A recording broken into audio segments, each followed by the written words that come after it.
Welcome to Future Explorations. I'm glad you can join us. My name is Victor Martinez, and this podcast is dedicated to the exploration of the diversity in perspectives around the concepts of change as a constant we humans need to embrace, long-term thinking as an approach for everything we should build and create, and the limits that our human nature, physiology, society, environment, and technology impose on us by their own intrinsic characteristics. It is your task and mine to identify the connections between all views, to discover the interdependence and complementarity of knowledge and ideas. In that way, we might get a clearer picture of what that sustainable future could look like and how we can design the transition to get us there.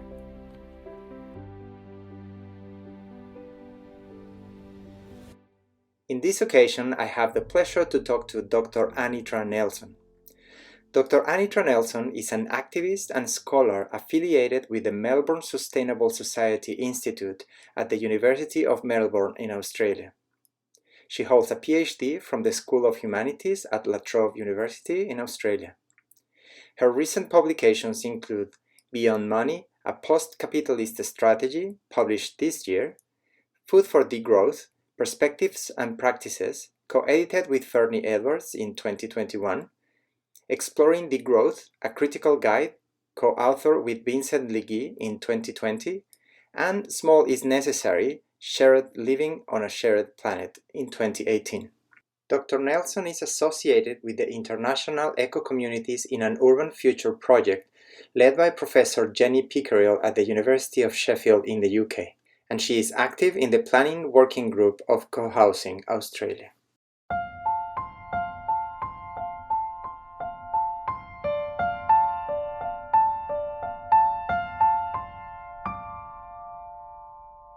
Professor Nelson, thank you very much for accepting our invitation. It's a truly honor to have you here. Thank you. Excellent. I would like just to start by asking if you can tell us a little bit about yourself, something a bit more informal than your bio. Sure. So I live in Castlemaine, which is in central Victoria, which is the southeastern state of Australia. And I was born in Australia, and I'm almost 70 years old. So a lot of the ways that I look at where we are at the moment and our future come from a whole wealth of experiences of, being a child in the 1950s and actually seeing massive changes during that period. I mean, it's in that period of time that we went as a human species from using one Earth to now using 1.7 Earths. So all of those difficulties in terms of unsustainabilities many of them have actually reached a crescendo during my lifetime. I've mainly worked as a researcher in universities and as a writer. And then as I became semi-retired, I just spent a lot of time writing and doing interviews like this. Yeah. Excellent. Yeah, no, I was looking at your website, and I learned about your books that, by the way, one just got published right now. No, if I understand correctly, Beyond Money, a Post-Capitalist Strategy, came out just recently. Yes. That's excellent. But you have so many books. It's amazing. Food for Degrowth, Perspectives and Practices in 2021. In 2020, you wrote Exploring Degrowth, a Critical Guide, that I also found that has some really, really great critiques and some really nice people behind telling, for example, Jason Hickel, Georgios Kallis, people really well known in the world of degrowth research. So I'm pretty sure this conversation is going to be fascinating. But let's start by the really, really basic beginning. Why do we need post-capitalism? What would you say is, I have had many conversations with other guests and we have hints of it, but from your perspective, what is wrong with capitalism? Why we need post-capitalism? Okay, so if we take exactly where we are today in terms of a globe, a planet, and the human species, then I would say that the two greatest challenges that we have are inequalities between people, and that is to such an extent that we have people over-consuming in ways that royalty in the past could never imagine, through to 1 billion people who are literally hungry, who aren't getting enough to eat. So these are massive, massive inequalities between people, and at all kinds of levels in terms of their cultural backgrounds and how they're treated. There are all sorts of different differences between people, distinctions. The other massive problem is unsustainability, and we have a lot of focus now and very deep concern about rising carbon emissions. But in actual fact, those rising carbon emissions are not the problem. They're just a symptom, like the tip of the iceberg, of an immense array of environmental problems and challenges that we face. And I think that both of those problems can be tied in quite tightly to an analysis of what capitalism is and how it operates. And what would you say some of these connections are? I mean, I can have some ideas, but just to go a little bit deeper in that topic. Yes. So my particular focus has been on money. I did my PhD on analysis on money, and I became very interested, especially as an activist, on the fact that I felt that the whole way that we produce according to the market and prices, calculating production, all on the basis, and profit making, people's rewards and competition, all rotating around this kind of like very abstract thing, money, that a lot of people don't even question or talk about. Yes. Was a massive barrier in terms of us moving forward. And in particular, I think that its implications in terms of inequalities between people is very, very clear. Mm-hmm. So money is a kind of seesaw. We often talk about money as kind of like equal exchange or things being equal, but in actual fact, it's a massive generator and source of inequalities between people. And in terms of unsustainability, producing for the market, and money is at the hub of that wheel of the market, we are automatically disconnecting from both what humans need and what the environment needs. It's a whole new universe. So I see the dualism between human beings and nature, mm-hmm. not so much located in some kind of philosophical or a wrong way of thinking, as wrong ways of practicing our lives. Mm-hmm. And I think that's one area that has been highly neglected by people, and it's one of the key themes in that latest book of mine, Beyond Money, a post-capitalist strategy, mm-hmm. Both as a reason for why we need to move beyond production for the market, which is what capitalism is, also as one of the ways that if we can actually start to produce on demand rather than for the market, looking at fulfilling everyone's basic needs, and this is where degrowth comes in, no more as well as no less than people's basic needs, yes. As well as being able to we actually are in a situation now, unfortunately, where we've got a massive job just to heal the planet, let alone have our practices being sustainable into the future. Yes. Okay. I was reflecting while you were speaking. The idea of production and market, like the essence of capitalism.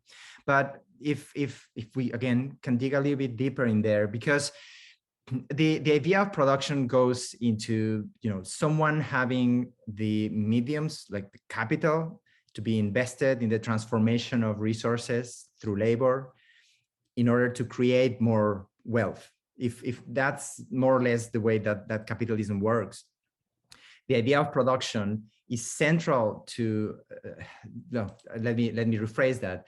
The idea of wealth generation is central to capital. So my understanding so far is that the central idea is capital generation, and one of the effects that normally is it goes together, but it's not really mentioned often or clear enough, is the concentration of that capital. Because again, if this maybe is a bit too theoretical, but I think I don't know. I can see the connection between the theoretics and the theory and the practice. That is just a small group of people with that capital that just gets feedback to them, and that's the source of inequality, if I understand correctly. And what worries me is, I guess worries you as well, is that the gap is just getting wider. So with that premise, there are I have heard economists especially saying that the world has improved dramatically in the last 200, 300 years. And they're right. I mean, if you go and look at the data, poverty has gone down, child mortality has gone down, labor rights and civil rights. But what I've been questioning myself, this is just me reflecting. I haven't read or anything. I was just wondering, is this thanks to or despite of capitalism? Because if we have any type of civil rights and work rights, it's because people have thought about it, no? Have fought for them. And the idea of child mortality is, again, is probably a social fight that we have won in order to have healthcare. And still, in some parts of the world, this doesn't happen. No, people don't have healthcare or free healthcare or simply access to healthcare. What will be your response to those that say, "But the world is much better now"? What are you saying? Well, I think number one, unless you look at the inequities, the pure accumulation of wealth doesn't really show the whole picture, because it doesn't average out that we're sharing that wealth equally at all. And I would completely agree with you that probably the greatest achievements over the last couple of 100 years have been won despite capitalism rather than because of it. And you know, capitalism being read strictly as that the production area of economics. I think that it's quite right that a lot of resistance and a lot of struggle has really put a brake on the worst excesses of capitalism. And I think that if we look at various brands, as it were, of capitalism or stages of capitalism, then, you know, we see that the welfare state has mechanisms for reducing inequalities and for putting more emphasis on health and education. And we experience neoliberalism as the reverse of that. I think that it's important there to also realise that the governments that we live under are state capitalist governments. They are governments that support the production for the market. The other interesting aspect of this, just in terms of people saying about how much we've gained, if we take a shorter view, and I look at my time on life, I look back at when I was in primary school, and at that point in history in Australia, the average family had 4 children, 2 adults, and generally the mother was at home looking after the children. So you had one breadwinner for 6 people. Now today, if you're in an Australian city and or right across the nation, the average is 2 children per couple, and they're both working. So like, how have we gotten ahead? That doesn't make sense to me. Also, during my lifetime, we've gone from having mainly weekends completely away from work to having weekends where there are shops still open, there are therefore people working in those shops, and it's with the digital technology, it's 24/7 work. Yes. How can these be seen as improvements? And also, like, I was reading in Le Monde recently an interesting article about South Korea and how there are young people there who, like in Australia, face massive house prices. And in Australia, we have numbers of younger people, like most younger people would just think, I can never afford to buy a house. That's just, I can't do it. It's similar in South Korea, but I would say that it's probably worse. And people are actually, they're not thinking, I'll only have 1 child or 2 children so we can afford to have a house. They're thinking, I won't get married, I won't have children. And I might be able to have a house, but a dwelling. Like these are extraordinary and facts that are backed up by statistics, and it's where we are now, which is the most important time to be making an assessment. And in short, as much as possible, what do you think has been driving this transformation of society? Well, I see it as production for the market, as capitalism, which is production for money. And it's like we have given up the power of co-governing ourselves and working out amongst ourselves collectively what we produce, how we produce it, and who we produce it for, to this abstract symbol. And like, it's not even as if those major players who have all their billions of dollars even have much more. They do have much more control than us, but they don't have total control. So there's no one controlling any of this.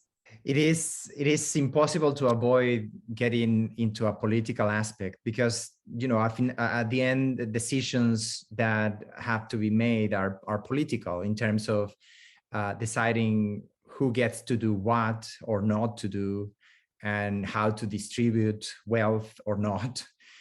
These at the end are all political decisions.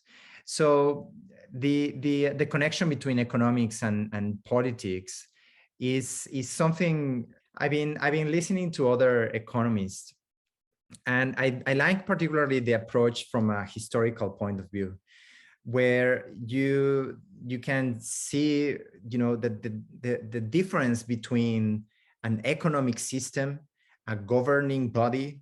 There were 2 different entities, and each one had their own purpose. And right now, what has happened is quite apparently is that the economic system is eating up our governing power. I don't have words to express how little sense makes to me when I listen, and I will make the reference to Mexico. That's my home country, and what I know more. Over there, when there are elections, there is independent, founded by the government, but it's an independent body that allows or gives all the resources to the parties to promote their candidates, and there is no money from privates going to the parties, is prohibited. So this entity has the money and gives the money in equal, it's not equal parts, is depending on votes that they receive, if I'm not mistaken. But there is no money from private going into the parties. So this was made not so long ago, precisely to avoid the corruption of this process of election by people with lots of money. Going back to this, no, I just don't understand how in elections, for example, in the US or even here in Canada, which is where I have closest, they basically said who has more money will win. So winning is not about what are you proposing, what are your ethics, your morals, your ideals, your strategies, your plans for the population. How can you convince voters? It's about how much money you have. And I just, it's so clear to me that is leading precisely to, in this vicious cycle, to, the people that has money has realized that they can buy that. No, they can get really a lot of leverage there. So why don't invest a bit more money? And it's just like the snowball that has been growing. And we have reached a point where from different aspects, people are just really disappointed from politics. And I think this polarization that we're living is mostly based on that. Now, from all this myself, does it make any sense to you? Have you seen things similar? How the economics and the politics were before, and how they have transformed into what we have now? Yeah, there have been massive changes, but it's probably right that there has always been a very tight alliance between governments and the important and significant people and industries in the economy. I don't think that they've been too separate. I think that during capitalism, we have had capitalist governments. That's, and you can see the tightness between those two entities in, back with imperialism and the British and East Indian companies that actually went out and started the imperialist thrust in other parts of the world in terms of trade. So you can see very tight links between trade and warfare, military of course aspects, so I think that that's always been there. I think that it's really interesting to hear that Mexico has brought in that legislation, because here in Australia, we have the same problem as in Canada and the United States. And that is that we have a lot of influential people giving money to various parties and lots of independent parties. So what they can do is this. They can also, there are numbers of firms that actually give money to both of the main parties, which is really clever, because you're really betting both ways, and whoever gets into power, they're going to see you as important, and they're going to pick up the phone or let you into their office quicker than other people. Yeah.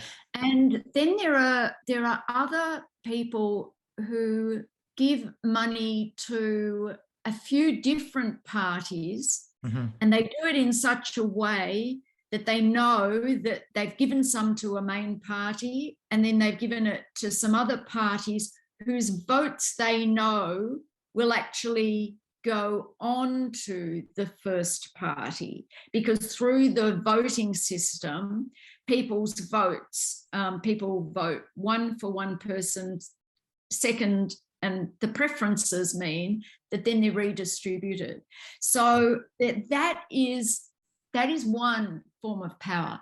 But arguably, the media, Rupert Murdoch, different media in Australia have a massive influence, as well as social media, on people's votes.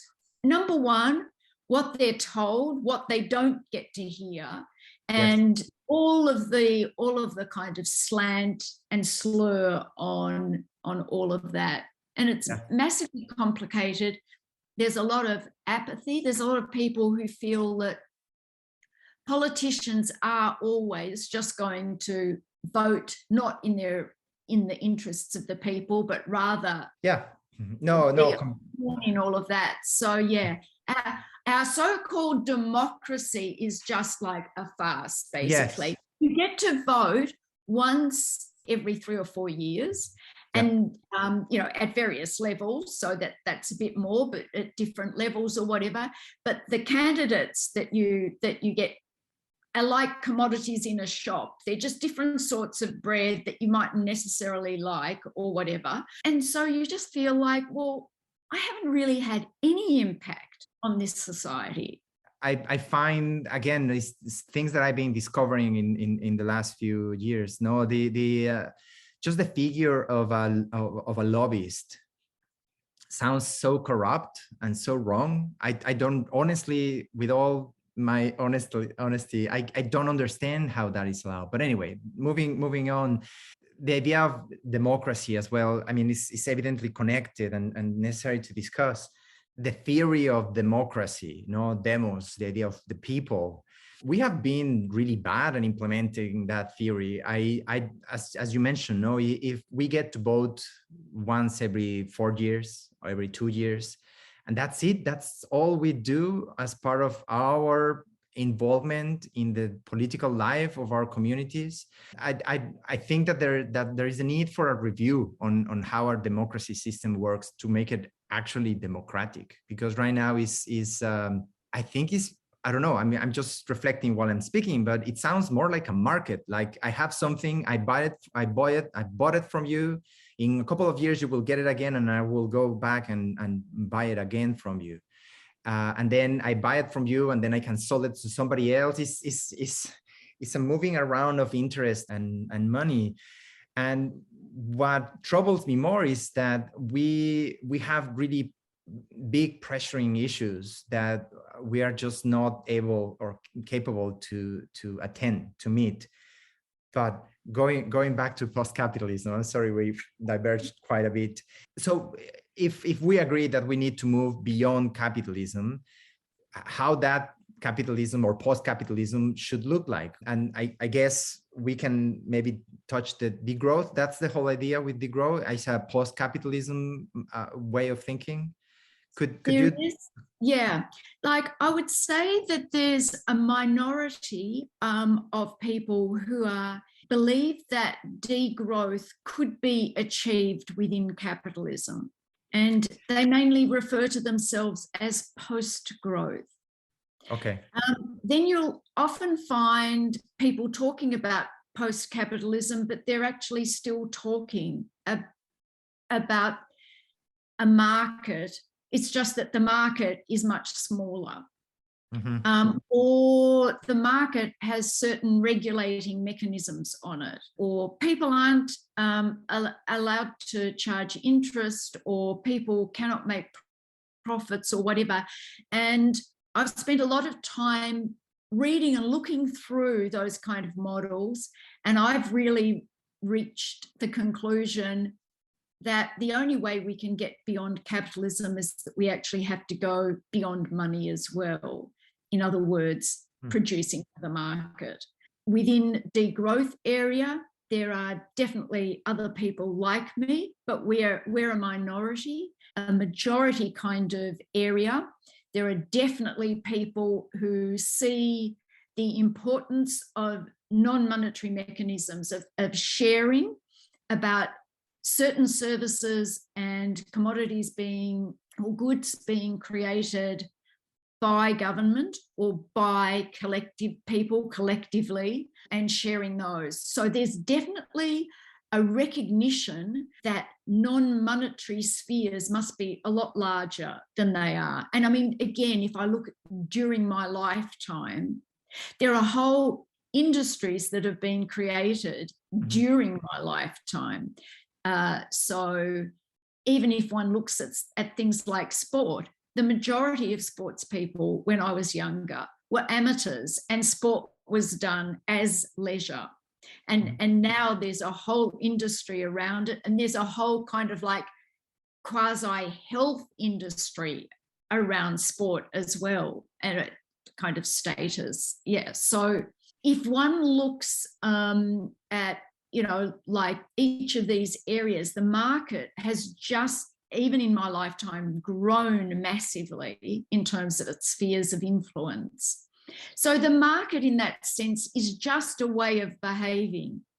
Yeah. And it's a way of behaving so that you start to give a monetary value to where you begin an activity and then integrate people on a remuneration, and everything is kind of like paid for and cashed out.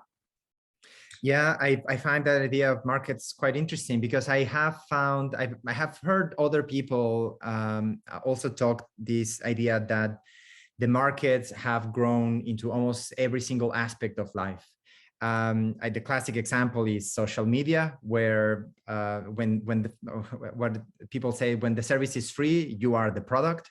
So they have transformed into a market our own lives, our own lives, our photographs, our thinking, whatever is it that we write, that's what they trade as part of the market. The other aspect that I heard a while ago, and this was quite scary. I heard a news that water is going to start being traded in the market stock. And at the moment when I heard that news, I couldn't believe it. And I was expecting to hear some stronger reactions from everywhere, but the news just faded away, disappeared. Nobody really talked about. And I cannot understand why.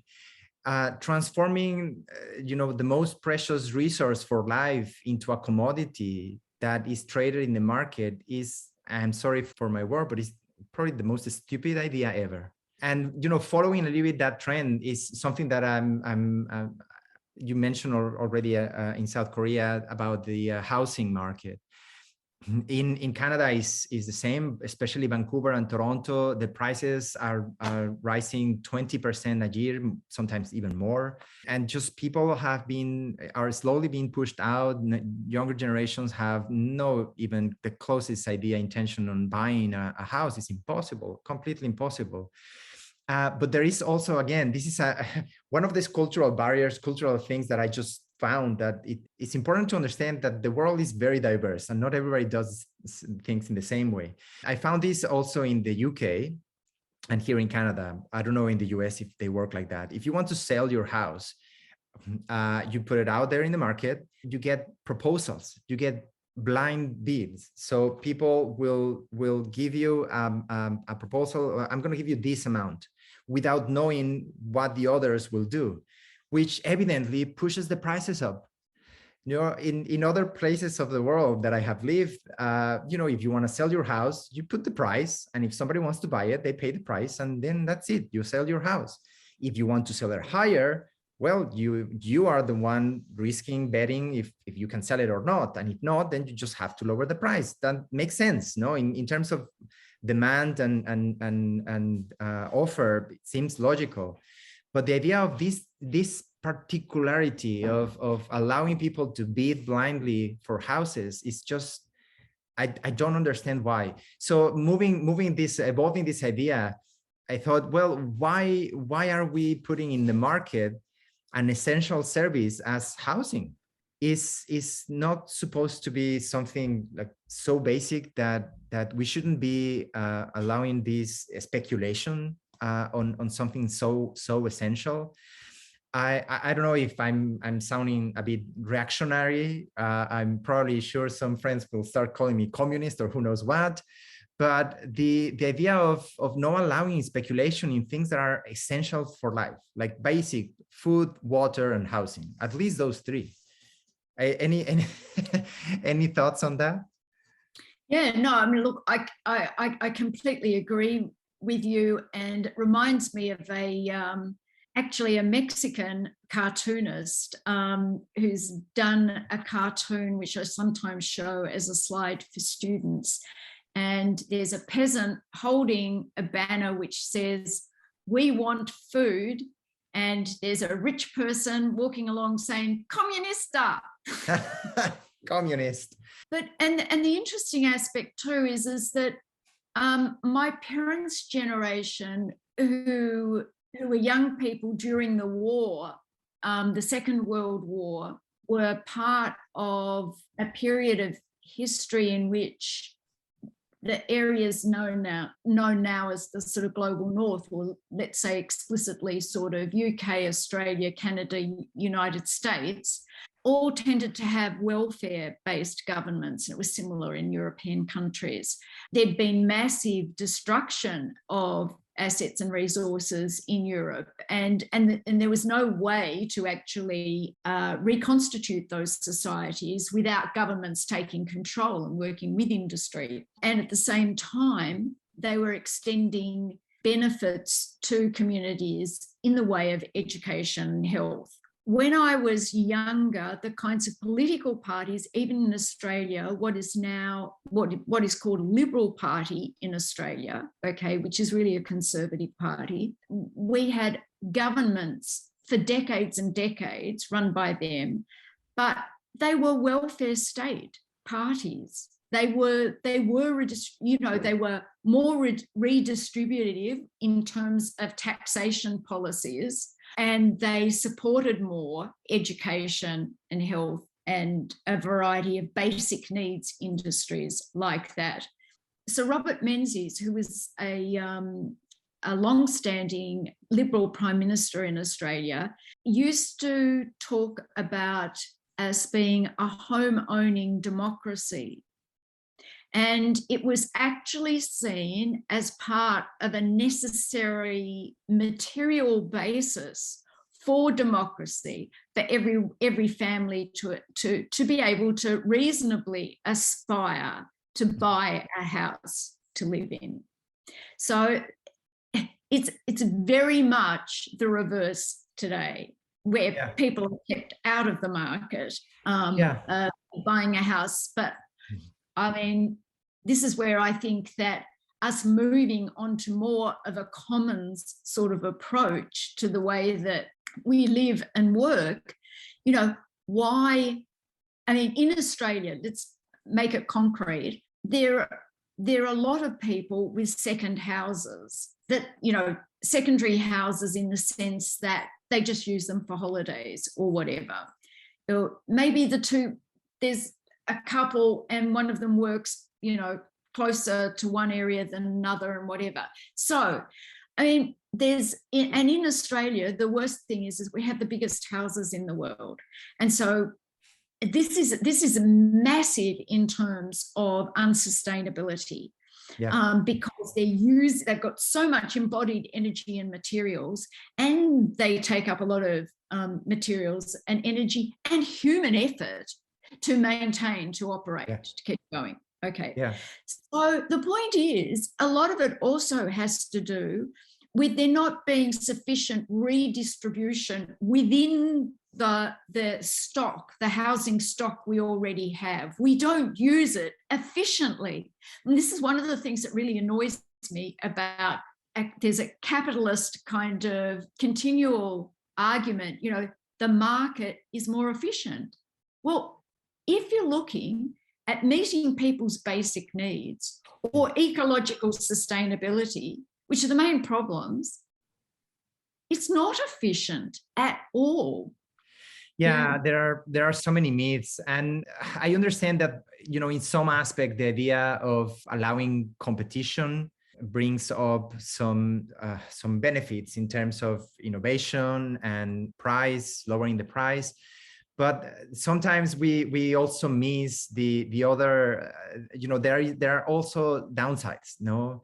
The pursuit of always lowering the price to get a better position from your competition also makes work precarious. No, it takes the work from high-paying places to lower-paying places, and it's just it's not exactly a cycle, but it's a trend. I will say that it's a trend. I'm now connecting the idea of the long-term thinking, because we can see these trends happening. For example, the idea of labor, US, Canada, they were powerhouses of production. Production got too expensive. Production moved to China, not all, but most of it. Now China is starting to have that issue. No, it's starting to become too expensive, and workers are starting to demand better standards of living. So I have heard, I mean, again, news here and there, and some papers I have read that some companies, Chinese companies, are then moving the production to Indonesia and Vietnam, and they're moving to other countries. We are going to run out of countries. No, if we continue to export the labor, we're going to run out of places. So thinking about long term is also the sustainability of the system that some people defend so hard. So from that perspective, long-term thinking, how do you see the idea of these alternatives of capitalism, no, in terms of degrowth? I am particularly interested with the notion that population growth is said to stabilize. And if I understand correctly, population growth is also needed for, you know, the classic capitalism that we have. If I'm wrong, please correct me. But what will happen in the long term, you know, in terms of work and population? How could a post-capitalism economy handle the idea that not always population and goods will not always grow, so it will go down? I guess it's connected to the idea of degrowth. And if, well, I guess I can ask this other question later on because it's too much. Any thoughts so far? Yeah, well, I think that it's really important to understand that degrowth isn't austerity or poverty. It's not like at the other spectrum of growth. It's not recession. The D as in degrowth is like the D as in dematerialize, decommodify. It means breaking apart rather than going down. So what we're looking at in degrowth is actually improving people's quality of life. So what happens in capitalism is everything tends to rotate around the monetary symbol, the monetary unit, and that has to grow in terms of money. You know, everything, more things have to be seen in monetary terms, in terms of capitalism. And what we're talking about in degrowth are two things. We're talking about reducing inequality, so everyone's basic needs are met, but no more and no less. And so we talk about an interesting concept called frugal abundance. So it's feeling like you have a really good, rich life, but it's living simply. Yeah. So that's you yourself living simply in material ways, and it's also enjoying earth, enjoying other people a lot more. And we refer to that as conviviality. And the term conviviality extends. So it's not just to being more social in the ways that we relate to people and more appreciative of people, but it's also having tools and machines and devices around us that are user friendly. I think you'd appreciate that as a designer. All of those elements are so important. Yeah, no, absolutely. So I have had also some conversations with psychologists and philosophers, because I think at the end is a philosophical question, no? That what is it that we want, and also is part of our psychology of how to fulfill ourselves as person, no? And the idea of finding fulfillment, not necessarily in the acquisition of physical objects, but in the realization of what life truly means and what is it that we can give, you know, guess give back to our community and have as a legacy. No, is the idea that, you know, humans, we are such a successful species because we collaborate, no? And collaboration is at the essence of our success. Sounds, from that aspect, sounds contradictory, the idea of competition within our economic system. and again, is what I was saying before, I understand the benefits of competition, some parts of the benefits, but people normally neglect to understand or to realize that there are some downside as well from that. Moving, time is flying, so we're reaching an hour almost. So I'm also particularly interested in the feminist approach to a new economic thinking. Is something that I have read very little, but I am very, very interested to know a little bit more. So if you could give us some thoughts, some ideas on that. Yeah, okay then. So I would say that probably women, because we're still, despite the fact that the women's movement has been going for about 50 years, you know, women's liberation sort of back late 60s, early 70s. And since then, a great flowering of ecofeminism, all of these different sorts of ideas. There's still differences, and there will continue to be differences because women actually bear children. And the thing is that women, therefore, being aware of that as girls and having to some extent or another some kind of traditional role in terms of nurturing other people, that kind of thing, we understand a different way of looking at how you reproduce the human species. So I think that this is a really useful base if you're talking about post-capitalism or a future which is focused on people's real needs. Because a woman is very close to thinking about what a child needs and is actually giving through their milk that need in the first instance, all of that kind of thing. And so it's always grounding us. And I think that it makes feminist approaches really, really useful in terms of thinking through post-capitalism and degrowth and these other kinds of issues. So in Germany, there's a strong and also then kind of like always in the global south as well, feminists actually focusing on subsistence economies as being the best way to gain autonomy and gain a sense of food security and food sovereignty and all of these kinds of things. So those are the areas that I'm most interested in. And in my book on Beyond Money, I actually show how there's also like a non-monetary stream of all of that, that thinking as well. I think that if you look at those ecofeminists back in the 1980s and in Germany, they're actually, and those speaking from the global south as well, including Latin America, you're actually finding the arguments that are packaged as degrowth some decades later. So it's very interesting also to see that a lot of the sorts of things that we're talking about the philosophical aspects of how you approach life, what you expect of life, what you aspire to in life or whatever. Yeah. These are matters that have been fundamental to human beings ever since we've lived as societies. So, you know, there's a lot to draw on, which is really encouraging. Yeah, no, it's fascinating. I will definitely search for more and read a little bit more. I guess it connects with some other topic that I was looking for when I was preparing for this interview.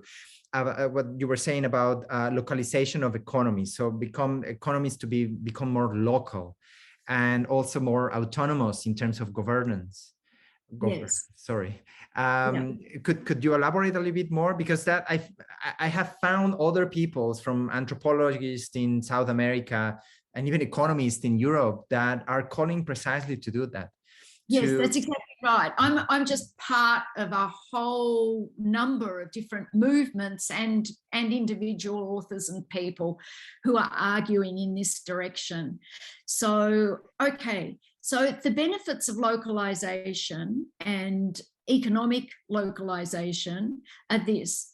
It's much easier for us to co-govern and using direct democracy in all having a say in those vital aspects of what we produce, how we produce it, and who's it's produced for, if we do things with a manageably sized population. A lot of the kinds of things that we were talking about earlier in the interview about big states, big companies, it's just got to do with pure size. I think that there is a limit to the size of models that can be successful. The point is also, when we're looking at trying to become more sustainable as well as fulfill everyone's basic needs, if we've got a local economy and we know that there's a hill there and there's a river there, and there are possibilities of getting salt here, and there are caves over there, and this, that, and the other, we are in a much stronger position to be balancing and understanding the potential of that landscape to support our basic needs as a local people. A lot of the problems are, people are doing all these big statistics, planetary one planet footprints, all of those kind of measures, all this big data. People are so kind of like focused on the big. But in actual fact, the most efficient, quickest, and easiest thing to do is to go to the local area and say, okay, how many people can we actually sustain? And I'm not saying sustain wholly on this area, because there will always be things that one neighbourhood community is doing for another neighbourhood community, or that there are particular substances and resources and manufactured goods which are going to be shared over larger regions. But those forms of exchange could still be done on the basis of people and the Earth's needs, and thought in those terms rather than being part of a whole trading system. So Yeah, no, from different perspectives, I found this particularly interesting. For obvious reasons, the idea of a more sustainable and resilient community, the idea of actually connects, I think, with even freedom. What is it that us in our community would like to do and would like to become? Yeah. There are also, just to be coherent, there must be some negative aspects of it. The first thing that comes into my mind is just questions about, for example, what you were saying about the goods that we have here that over there they don't have. I can totally imagine people getting into fights for it. How can we still, within the idea of becoming more sustainable and resilient as communities, how can we still, as a collective or collectives, because then you can talk about provinces and then countries and then whole regions, how can we still have cohesion and peace and exchange? I mean, I would like to avoid some of our audience thinking, well, these people are just asking us to go back to the Middle Ages or something like that. And it's evidently not the point. What do you think could be some of the potential negative aspects or dangers from becoming this local, coming from this globalized world that we have now? Well, in Degrowth, we talk about open relocalization, and that is welcoming all different cultures, along with diversities of plant and animal species, like regenerating the earth, but also regenerating open cultures that are interested in difference, that accept difference, that see difference as being the richness of life rather than being problematic.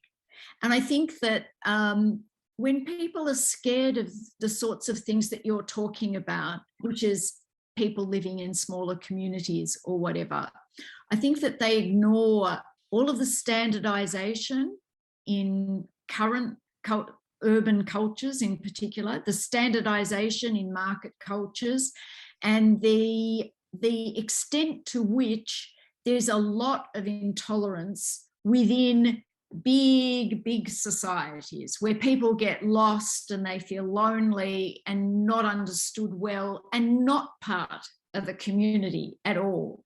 So there's actually a lot of people who are seeking like communities in which they can actually feel that they have a communal identity rather than being reduced to an individual or a household all the time, just to a family. Yeah.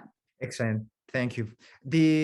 Just moving on, the pandemic. If we can just touch a little bit, the pandemic. We've been here more than 2 years now, well, close to 2 years, in this really strange situation. So, two aspects of this. What would you say have been the kind of the exposed limits of capitalism and our economic system thanks to the pandemic? And maybe also, what are the things that, as a reaction, people have done that look more positive in maybe redirecting us more towards this degrowth and localization of economies? Yeah, well, I think that it raises a really interesting question, which links to the discussion that we've just had. And I think that suddenly people have begun to understand the precarity of having long global supply chains, because then when transport became interrupted, we're living with all of those kinds of problems still. Okay, so already there's a lot of people who are producing for locals and who have actually improved their production and their exchange during this period, because people feel a lot more secure when they know that they have supply which is being locally produced. I think also it has become extremely clear to people how difficult it is for big states to provide for, to give guidance to people under conditions like a pandemic. Mm-hmm. People are being thrown back on their own resources in that sense. And again, I think that they've seen how important it is to have neighbours and to help neighbours and to know that neighbours will help you, all of those kinds of things. And so it's been very much a territory, a local kind of like response. And also there's been a growth with that in understanding that what they call solidarity economies are really important, which again emphasize localization, but also providing for people in terms of their basic needs, and actually understanding that that should be a natural and a human right. And the very first step or criteria on which an economy should be judged is it actually managing to satisfy everyone's basic needs? And capitalism has not fulfilled that one first step. Yeah, certainly. I agree. There are so many gaps and things that we still need improving. And for me, it's quite important, the idea of diversity as well. One thing, again, that I've been, is anecdotal, obviously, is just what I have lived in my life, coming from Mexico, and then I lived a few years in Europe, different countries over there, now here in Canada, is that especially, I think, media, TV and cinema, they have done such a great job, and this is with a bit of cynicism, obviously, of equalizing our goals or ideas of what life should be and how we should look like and how should we behave. I was watching a documentary, it's called This Changes Everything, and it's an actor in Hollywood, Gina Davis. She created an institute, and from that institute they gave a figure about how much of the TV and cinema that is produced in Hollywood is seen around the world. In other words, the world consumes 80% of what they see, what the world sees in TV and cinema comes from Hollywood. And it's devastating. I think the loss of cultural diversity is also something that we really need to take into consideration.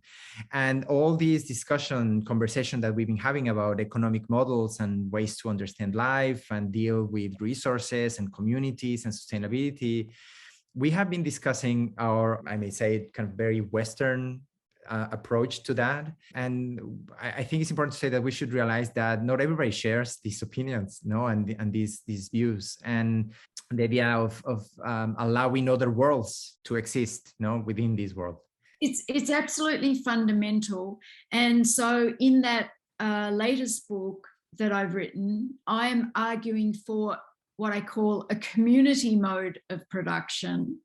And that term evolved to some extent from Eduardo Galeano, the Uruguayan author's work, yes, where he argues for a community-based mode of production, but I've truncated that. And we're talking, much about similar kinds of things. Yeah. His writing has just is wonderful to the extent that it melds both earth and people together, and sees all of that and has indigenous as well as kind of modern kind of elements of the world that we do straddle at the moment. So as far as I'm concerned, indigenous movements, are not going to be creating the future just kind of in partnership, but a lot of their understandings and a lot of the diversity is absolutely important to drive the kind of futures that we have. Yeah. Yes, I read a book by Eduardo Galeano when I was 21, and it changed my life completely. I will highly recommend to read The Open Veins of Latin America. It's really powerful read. Knowing that the time is flying, and you've been amazingly generous, I would like to close this chat with the same 3 questions that I've been asking all my guests. And these are very philosophical, open-ended, no right or wrong question. It's just whatever you feel the answer is right for you. So, ready? Yes. So here goes. First question. The longest living species are cyanobacteria that have existed for 2.5, more or less, billion years. And the oldest standing human-made structure is just a few thousand years. So how do you see human development feasible from this point of view? What do we need to do in order to be as successful as a species as a cyanobacteria? I think that we need to take a good hard look at ourselves. We need to reflect on the practices that we have. We are now acknowledging those kind of key challenges that we have. And I think that we have to be prepared to be amazingly creative in terms of moving forward, amazingly open to any suggestions that all sorts of people have. Thank you. Thank you very much. That was really nice. Okay, second question is, what is your thinking about the importance of failure in discovery and human progress? Well, sometimes you succeed in doing things just by pure accident, and you're not even really certain what the most important factors were in succeeding. But when you fail, you can usually determine exactly why you've failed. And so it's a massively good lesson in understanding what you've been trying to do and in doing it more successfully next time. So why do you think we punish failure? Why we fire people when they make mistakes, or we don't manage to get students to the next year, we fail them, and it's not exactly fair to say we failed them. We say that they failed. Why we punish failure then? Well, that comes from a punishing kind of culture, I suppose, and a society where people under capitalism, you're always sorting people from good and bad on the basis of whether they've achieved this or not achieved that. So the whole idea of ridiculing someone who hasn't been able to do something, I suppose, comes into it. So, yeah, it's not good. Yeah. Thank you very much. Last question. Describe for us the future of your choosing. Pick first a time in the future, could be 100 years from now, 1,000 years from now, or even 10,000 if you want, really high in the future, and how that future will look like for you. Okay. So what I'm going to do is choose 20 years from now. Only 20, okay. 20 years from now. And I hope that in the next 20 years, people have actually decided that they want to move beyond the capitalist society that we live in today, and that they're looking at establishing principles in society whereby everyone's basic needs are met, that they're really interested in quality of life, that they want to heal the earth and they want to work with nature. I agree. I would like to live in that world for sure. 20 years is not that far. I think we can make a big effort and try. Good. Excellent. This is it. I have no words. This has been really great. I appreciate very much your time, your kindness, and your knowledge. Thank you so much. I've really enjoyed our conversation. Thank you.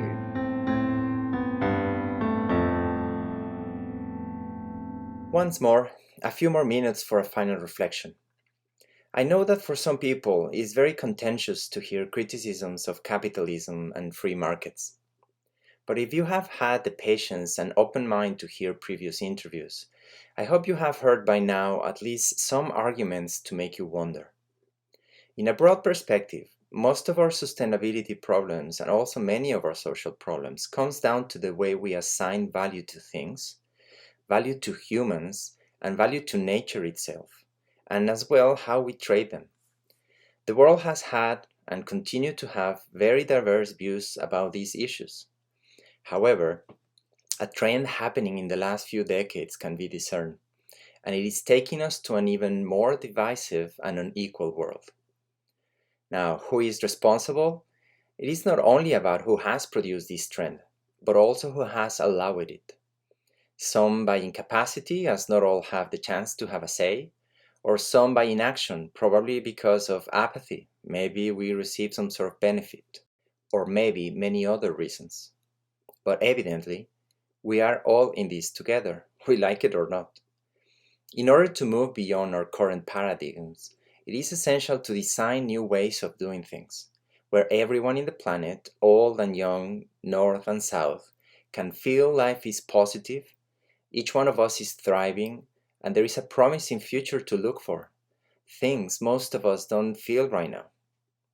I learned about degrowth relatively not so long ago, and probably, as many of you, I imagine first recession and economic hardship. It is quite interesting to hear Dr. Nelson talk about questioning how are we practicing our lives, which is very close to what has been discussed in other episodes, the key question of what we want as a species, what we value, what we truly find essential, so we can be certain of humanity's progress hundreds or even thousands of years into the future in a truly positive way. So the growth is not about austerity or poverty, it's about breaking apart from this rat race into oblivion. Essential for this is the redirecting of our production from focusing on the market and speculation to focusing on demand and fulfilling everyone's basic needs, to aspire living in frugal abundance, as Dr. Nelson said, instead of the current excessive and unmeasured and therefore unsustainable behaviors. Another interesting food for thought is the idea of going beyond money and what this could look like. She mentioned sharing as an example, but I know there are many other initiatives, many creative people looking for alternatives that put value in humans and their needs, not in the markets or the speculation and enrichment of just a few.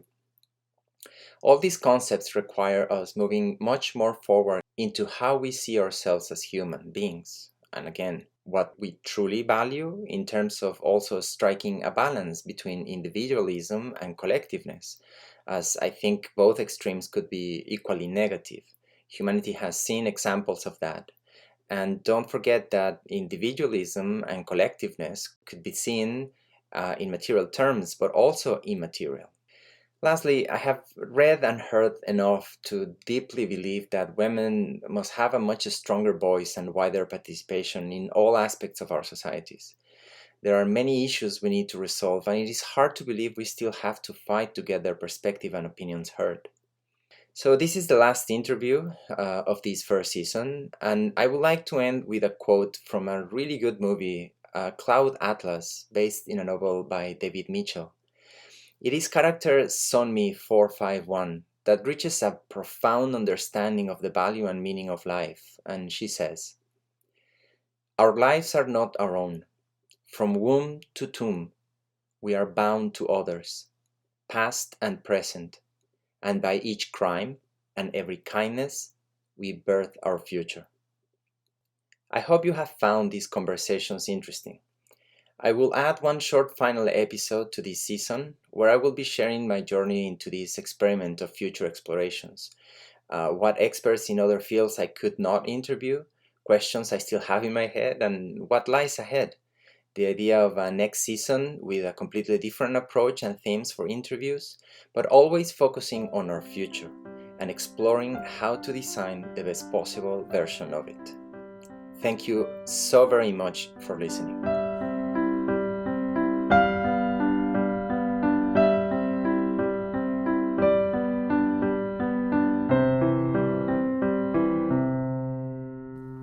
Future Exploration is produced and written by me, Victor Martinez. Music is composed by Rafael Crux, Udayana Lugo, and Mauro and Daniel Martinez. Future Exploration is licensed under the Creative Commons with attribution and non-commercial use.